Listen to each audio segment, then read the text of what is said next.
Hi, it's Mandy again from Textonic and Mandy Jane Life Design. The video that I'm about to do is a follow-on from my original video, which was on abusive relationships, mainly focusing on the emotional and verbal side of abusive relationships. And I've had many requests from people who've seen my original video regarding children and how they are affected by abuse in the home. So I'm going to be discussing that.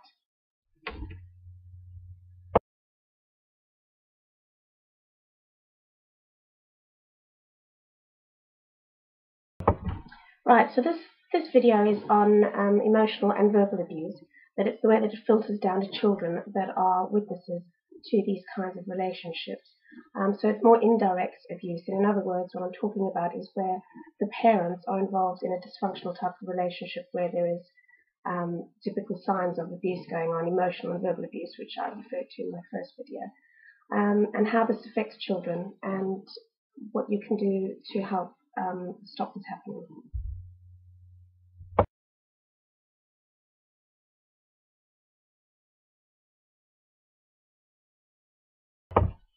I see so many clients and they come to me and they tell me that they're not getting on with their partner. But then they also tell me in the same breath that the children are completely unaware of this and that they hide it from the children. But I'd like to say to this, please don't kid yourself. Children are very astute. They do pick up on the undercurrents of relationships and they do know what is going on. The other thing that's very important to understand is that children learn through observation.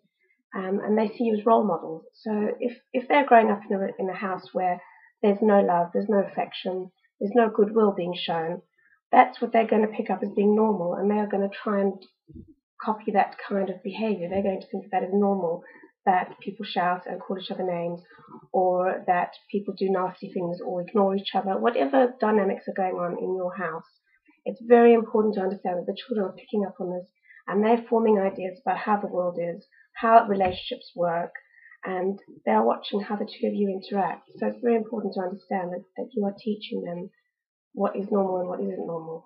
And it's very worrying if children are picking up on abusive type relationships and thinking that that is normal behavior, because it isn't.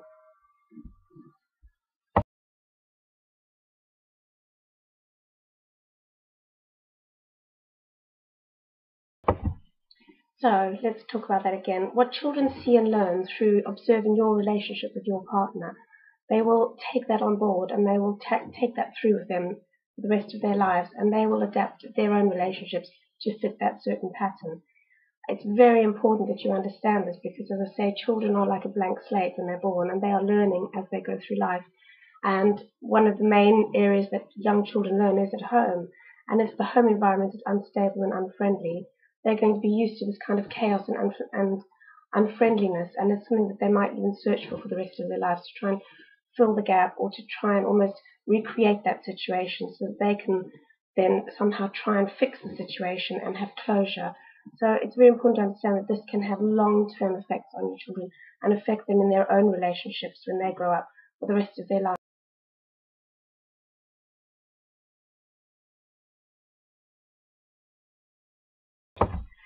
The other thing that gets really affected by children growing up in an abusive type environment is that their self-esteem gets affected. Obviously, the home is the one place that should be a tranquil place, where you feel protected from the world, a safe, happy haven. And if children are coming back to a war zone or to chaos or to a frosty atmosphere or whatever's going on, parents seem to initiate this in different ways. Some adults get angry and shout at each other and throw things. Some just have frosty, silent attitude. Whichever it is, the children will pick up on this, and the environment will be an unhealthy, unsafe place for them.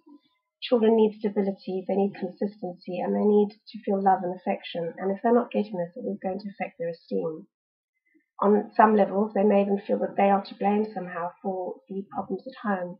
If there is constant discord and arguing, children will feel insecure and they will lack stability. And also, it doesn't help them, it doesn't teach them how to problem solve, because they don't see any of that going on. They don't see the normal discussions that take place. They just see game playing and all this uncomfortable stuff going on between the two adults. So please be aware of how this is affecting the children and the awkward environment and what that will be doing.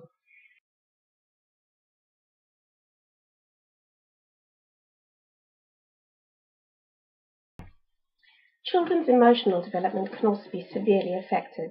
Stress at home affects everybody and is what I called a cascading effect that happens.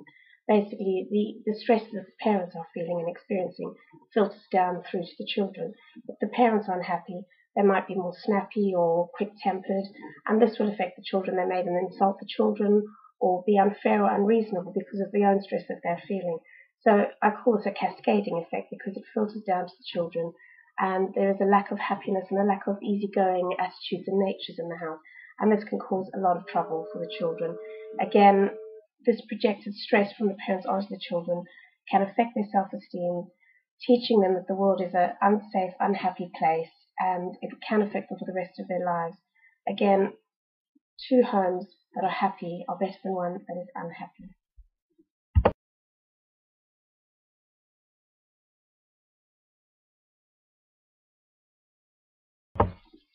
Every relationship has its ups and downs, and I'm not talking about the odd tiff or the problems that people come up with during everyday life. What I'm talking about is a consistent pattern where there's ongoing emotional and verbal abuse. It's actually important for children to see in a normal relationship when there is conflict and how it's dealt with, because again, this is how they learn to deal with problems and how to solve problems. So that is actually a very good skill for children to have. If, however, as I said, the abuse is constant and ongoing, please seek help. Perhaps in the meantime, you could have a good, mature discussion with your partner about how you could manage this damage limitation so that it doesn't affect the children. Perhaps just trying to keep it as happy as possible when the children are around. Also give the children lots of praise. Try and keep them in the scheme of things. Try and speak to them a little bit, even if it's just a little bit of, we love you both very much, we're having a few difficulties. Often just that in itself, acknowledging that there might be a slight problem, but that you're working on it can do wonders for the children. And I think it's important that they understand parents are so quick to want to shield their children from what's going on in their lives. But again, this doesn't teach children how to deal with conflicts and resolve their own problems. When they look back, they may think, well, mum and dad did it by talking about things and going to seek help, and that's how I'm going to do it. But if they never see any of that, then they are limited in their learning experiences. Again, abuse is very detrimental to children's upbringing. It affects them emotionally, it affects them on every single level, and it can be long-term and absolutely devastating. It can lead to long-term depression, anxiety, all sorts of issues. Please don't leave it. Please don't fool yourself and think that they don't notice, because they do. So get the help you need and let your children live a happy, balanced life. Thank you.